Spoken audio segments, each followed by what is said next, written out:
បាទជម្រាបសួរបងប្អូនទាំងអស់គ្នាបាទឥឡូវនេះបាទថ្ងៃនេះបាទក្រុមនីត្រាបានតម្លើងຂະຫນាត750លីត្របាទជាប្រភេទអវ៉ាន់ VIP បាទ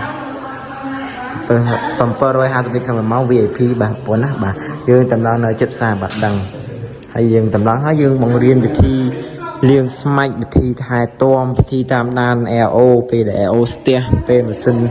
ដំណើរការដាក់ល្អអញ្ចឹងយើងបញ្យល់យើងបង្រៀនបាទហើយយើងមានព្រីដូចជាតុកច្រកបាទភ្ជាប់សម្រាប់យើងធ្វើហើយនឹងវ៉ាន់ដែលយើងព្រីភ្ជាប់ជាមួយម៉ាស៊ីនបាទហើយជាពិសេសមានច្បាប់អាជ្ញាប័ណ្ណយើងធានាត្រឹមត្រូវ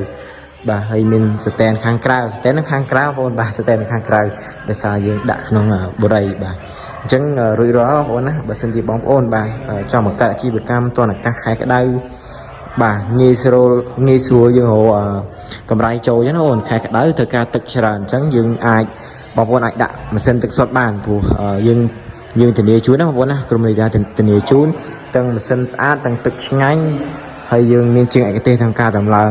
ហើយខ្ញុំការបង្រៀនបាទហើយសូមបញ្ជាក់បងប្អូនណានេះជាប្រភេទអវ៉ាន់ VIP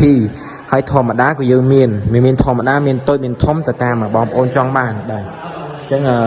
យើងរួចរាល់ហើយបើសិនជាបងប្អូនមានចង្អល់បងប្អូនអាចខមមិនមកបងប្អូនណាអាចតាក់ទងតាមលេខទូរស័ព្ទឬឆាតចូលเพจផ្ទាល់ក៏បានដែរបាទយើងមានម៉ាស៊ីនអូតូបាទម៉ាស៊ីនមួលកម្របបាទទូអ៊ុតទូលៀងយើងមានមួយសេតបាទយើងផលិតនៅរោងចក្រខ្មែរគឺនៅក្រុមហ៊ុននីត្រាបាទយើងផលិតបងប្អូនគ្រប់គ្រងបាទផលិតផលខ្មែរយើង